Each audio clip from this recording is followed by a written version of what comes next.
Okay, happy Sunday. Welcome to another Tarot News at 8. Obviously, disclaimer, we're hypothesising with the cards on current news and affairs.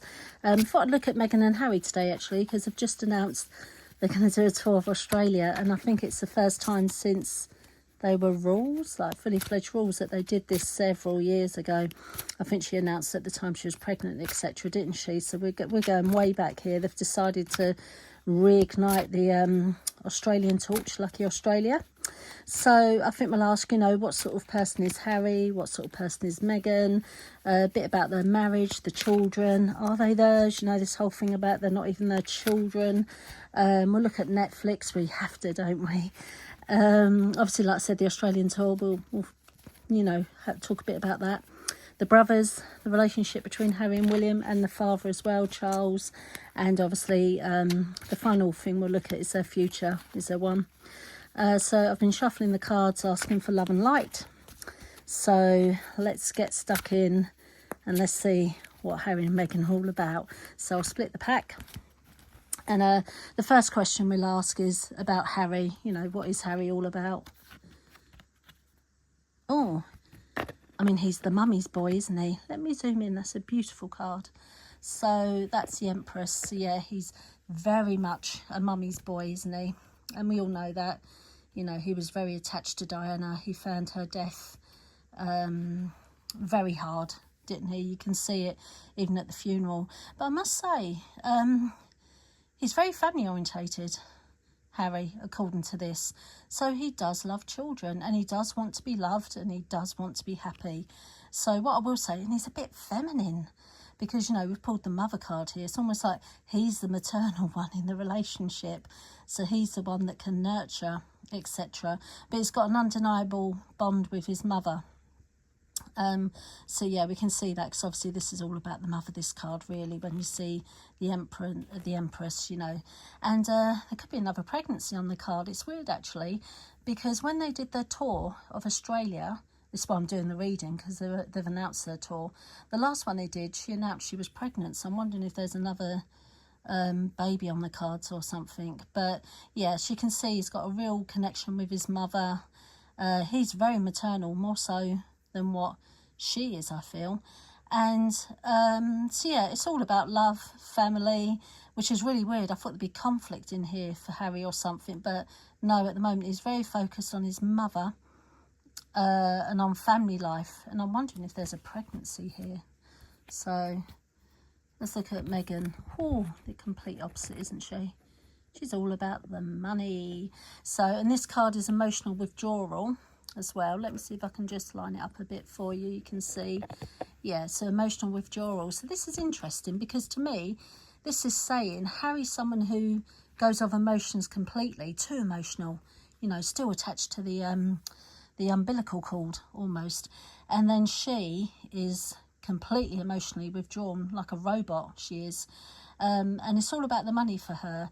And the reason why it's all about the money for her is because she's terrified of losing wealth, privilege, that insecure. She must have had a time in her life where she thought she was going to be homeless. I don't know what it is, but it's all about the money for Meghan. She doesn't care how it comes, and it is all about the money. There's no emotional attachments to anything. Yeah, it's all about the money for her. So I'm getting a picture here of who they are. Harry, surprisingly, much more family orientated, completely and utterly still attached to his mother, to a point that I feel like, therapy hasn't worked for him. He's just totally attached to Diana. And I think he was seeking someone like Diana, and he's got the complete opposite. It's really weird, unless we read Diana wrong, because what we've got here is someone who's not got an emotional bone in her body, quite basically.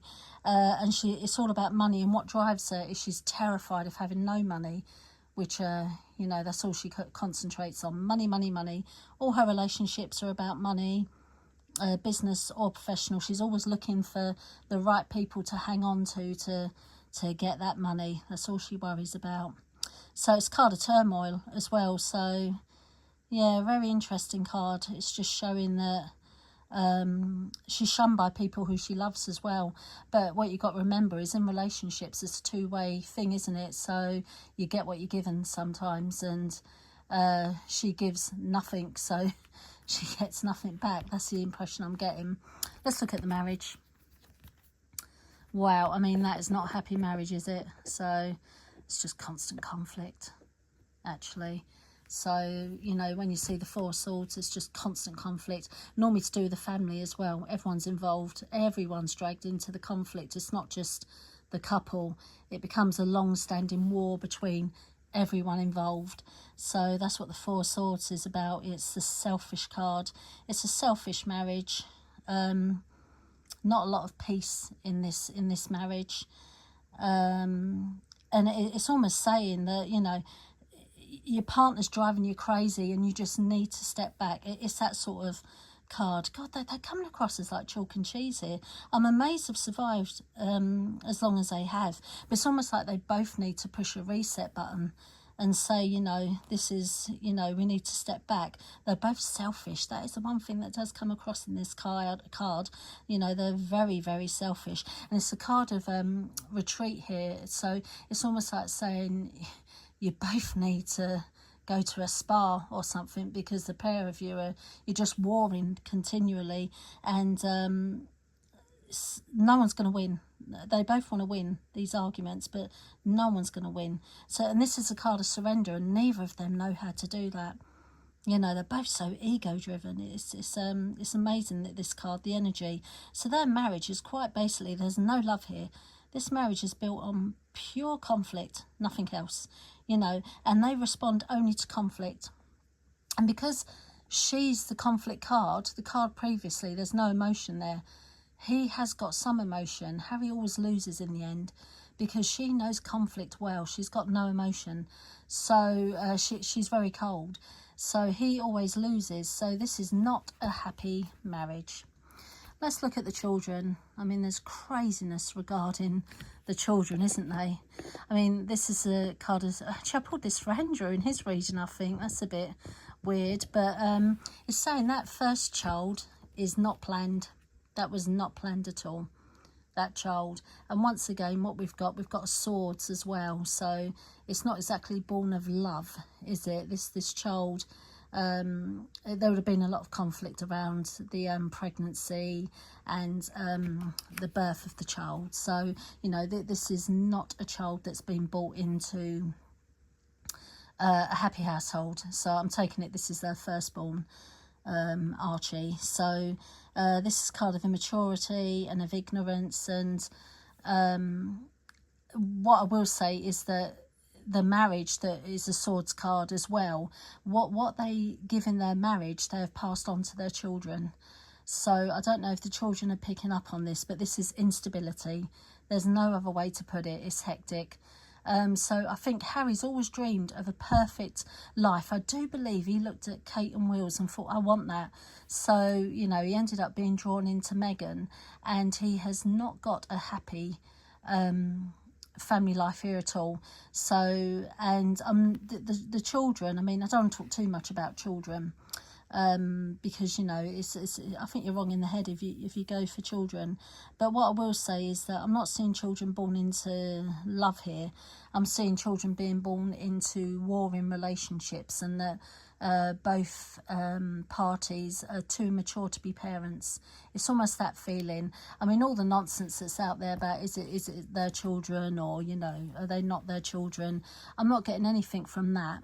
All I'm getting is we've got very immature parents here, and that the children are being brought up in conflict, quite basically. So that's all I'm getting from that.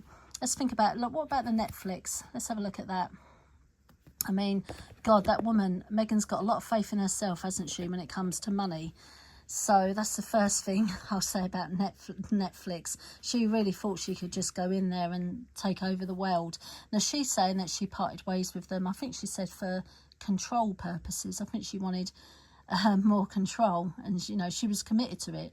She really believed that she can make something of it. And this card is actually saying, you know, if you put enough effort into something and determination, you will get there eventually. However, You know, there is always a spoiler alert in these cards, and this is the card of falling at the last hurdle. So it's almost like she went in and it was all magic and dreams, wasn't it? Netflix were like, yeah, we'll sign you up, you know, give you loads of money.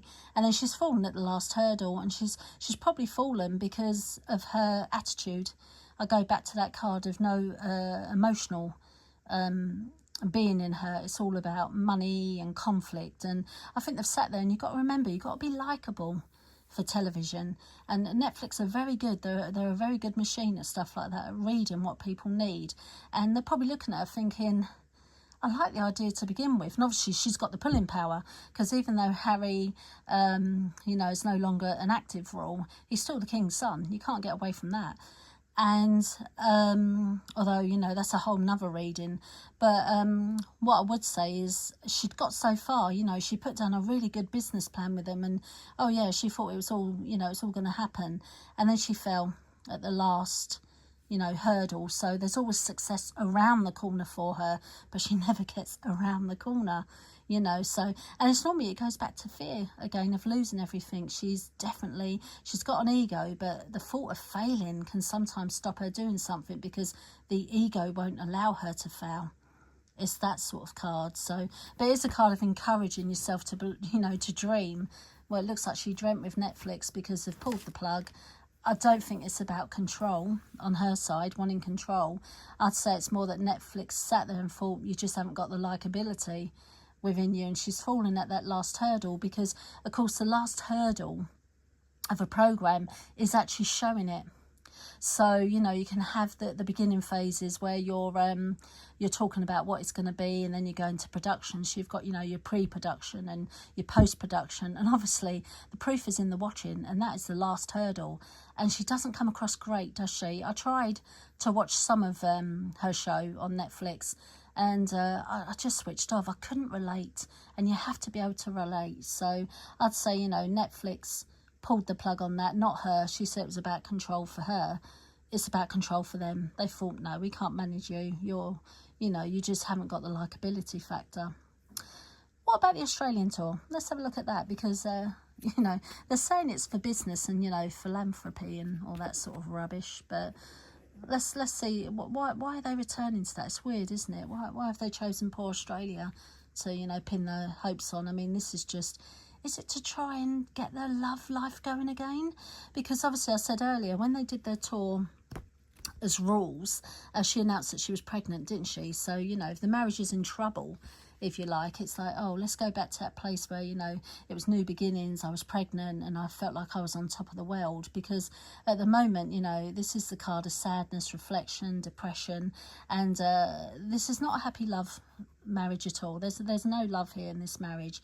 There's a lot of depression, and it just didn't go right for them recently. I do believe at first, and Harry was driven by his mother, the love of his mother, and seeing Kate and Wilson, I think he wanted stability. He just chose the wrong woman. So he's really depressed. He's looking back, and that Australian tour, maybe they both thought, oh yeah, let's do a tour of Australia. It will reignite the flames. And knowing her, I mean, knowing Meghan, she's probably got some businesses she's got planned to do when she's out there, hasn't she? She's thinking, you know, can I use Australia? That Australia haven't rejected me yet. Everyone else has. So she's gone to the other side of the world now, thinking, podcast shows, you know, let's see what we can do. I wouldn't be surprised at all if she has some business meetings lined up in Australia. And then for Harry, maybe it does go back to the more personal side. He wants to reignite the love that was there, because trust me, there's no love there at the moment. This is a depressing love card. So there's no love. This Australian tour is not about, you know, wanting to meet the people of Australia, and this is basically business.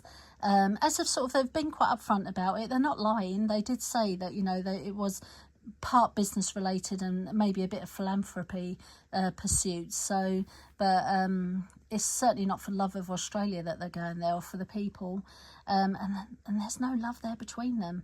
I don't know, part of me thinks Harry's chosen Australia to try and reignite what they had at the beginning, but I don't think that can be reignited. What about the brothers? Let's have a look. I mean, Wills and Harry, you know, is it ever going to, you know, go back to how it was? Well, we've got, I mean, this has got to be Meghan again, hasn't it?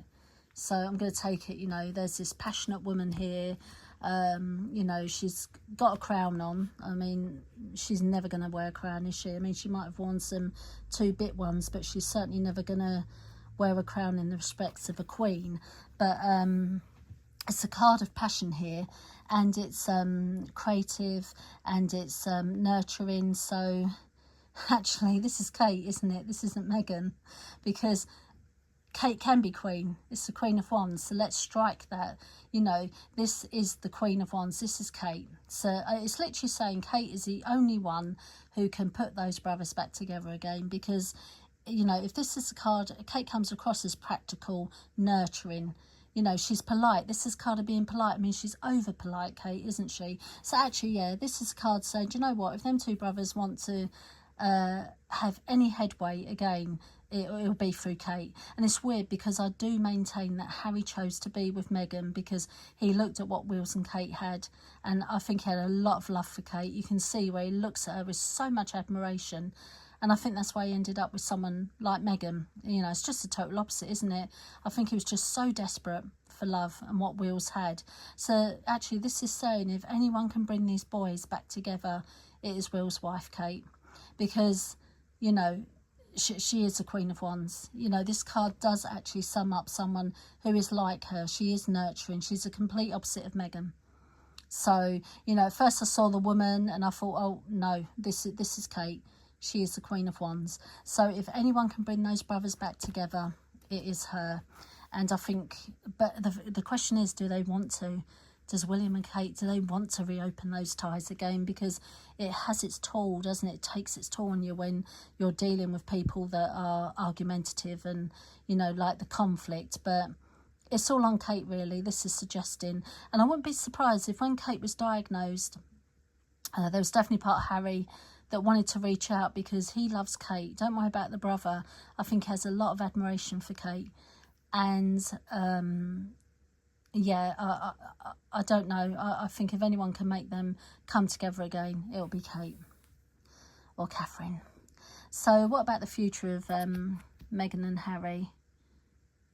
Oh, it's not a bad card at all. So, you know, it's the Queen of Cups and it's all about kindness and love. And so what it's saying is that, you know, if they want to stay together, they have to build on, you know, sensitivity and purity and family, you know, and the opposite of what they're doing at the moment. So it's saying they could have a future here. But the thing is, they have to learn how to navigate this future because they won't have one if they stay as they are. At the moment, there is no love there. I'm really getting the feeling there's going to be a pregnancy announced. I don't know why, but I feel like there's going to be a pregnancy announced. But anyway, this is a woman who wears her heart on the sleeve. You know, she's happiest when she's looking at those who she loves and looking after those who she loves, which I don't get from Meghan at all. So, and it is the card of pregnancy. I do feel like there's going to be a pregnancy here. Maybe that will change her. I don't know. But it's a card of healing, nursing, you know, and someone who really looks out for their friends. So, it's a weird card. It's either that or Harry's going to get someone pregnant and run off into the, you know, sunset with them, someone who he can truly love. Who knows? But yeah, the future of them is definitely saying if there is to be any future, it's all about love. There must be kindness and love. And maybe there is a pregnancy here that will pull them back together. It's weird that Australia, she was pregnant, and now they're going back there. Are they trying to cement their marriage again with a pregnancy? It's it could be that. But yeah, so the future, actually, I was expecting something disastrous. It's not. I've just got a woman here who is full of compassion and love and who looks out for her family. So maybe counselling, maybe Harry will say, you know, you have got to show more compassion. I mean, I know people have got mixed feelings about Diana, but this is like Diana to me, with the blonde hair, the crown. You know, she did have that image, didn't she, of being compassionate, like she was the first person to shake hands with the guy who had AIDS, and you know, she comes across as someone who has got a lot of genuine compassion. So once again, I'd say the two influences on the main thing I'm getting from this reading is the two influences in Harry's life, the two women who he looks up to, is his mother and Kate, not Meghan. So he really wanted, and he used to go for blondes. I found it weird when he settled for Meghan, actually, because he always went for blondes, and there was always a certain thing about his girlfriends.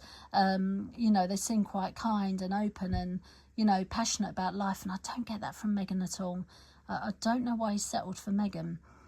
But anyways, it's a weird card to end on. You know, the future is saying they could have a happy marriage, they could have it all, but something does have to change. So, and what that is, I don't know, but something does have to change for it to be maintained. And I'm just wondering if, you know, the reason I did this reading, it goes back to the Australian tour. That's why I'm doing it. It's in the current news that, you know, maybe they're going to Australia because they're hoping to reignite whatever they had before. You know, they must have had something at the beginning, some sort of love, but it has become quite cynical, their relationship, calculating. I feel like Harry's not getting what he wanted out of marriage and fatherhood. There's something missing there. I think he was hoping for a gentle life, and what he's got is himself. He's married. Actually, I'm saying, what does he see in Meghan? He's married himself. They both love conflict. You know, and they don't like superiors, they don't like being told what to do.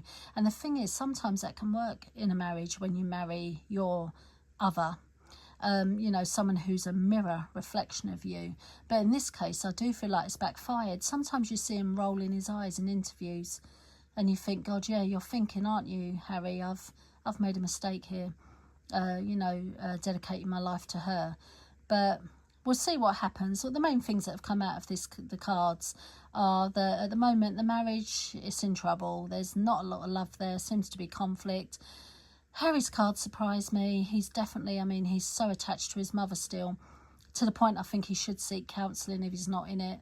He can't get the mother out of the head. Meghan's got no emotional bone in her body. She is all about the money. Netflix, that was totally them taking back control, not her. She's not got the likability. She failed at the last hurdle. They were like, no, we can't air you. The Australian tour, the same is about, you know, it's a philanthropy tour and all the rest of it. I don't know if there's something else behind that. I don't know if they're trying to reset their relationship. It's like the 7-year itch, isn't it? I think it's been 7 years since they were in Australia. Yeah, so it's almost like, let's go Australia. You know, they love a free flight. Maybe they're getting free flights and all the rest of it. They're going to the other side of the world now because they've been rejected everywhere else. And then the brothers can only be brought back together by Kate, really. You know, Catherine, I think she's the only one that has it in her to make Harry listen. But I don't know if it's gone too far. I don't know if they can ever be mended. Same with the king. Don't know if that relationship can ever be mended. There's so much hurt there. But if anyone can do it, the cards are saying Kate can bring them together. And then for the future, there's a future if they change their behaviour, shall we say. But I'm seeing a blonde here, and this is a card of pregnancy. So who knows? Harry could have a mistress. He won't be the first person in the royal family to have a mistress. And he does love blondes. He could have a blonde on the side that he's made pregnant. And that's where his future is. That's his happiness. They'll carry on living this lie where, you know, the running alongside each other and their Instagram ready smiling. Inside it's a sham, and Harry's found what should have been his true princess, you know, this blonde caring person who's pregnant with his child. I mean, by the way, this is a disclaimer, so, you know, anyone that comes for me, this is a disclaimer. I am hypothesizing, and these are the cards, because this last woman here is not Meghan Markle. So, and if the future of their marriage, and I'm asking, what is the future for those two? Well, I'm seeing a blonde woman here, and I'm seeing pregnancy. So, and I'm not seeing that in Meghan Markle. So, we'll leave it there. It's been an interesting reading. Not surprised that Harry's attached to his mother. And I'm not surprised that Meghan comes across as someone without emotional bone in her body.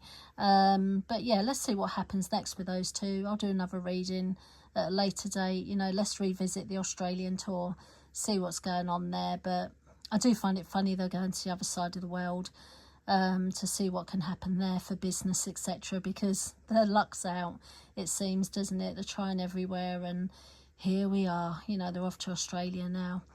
But yeah, we'll leave it there. Okay, enjoy the rest of your day. Bye.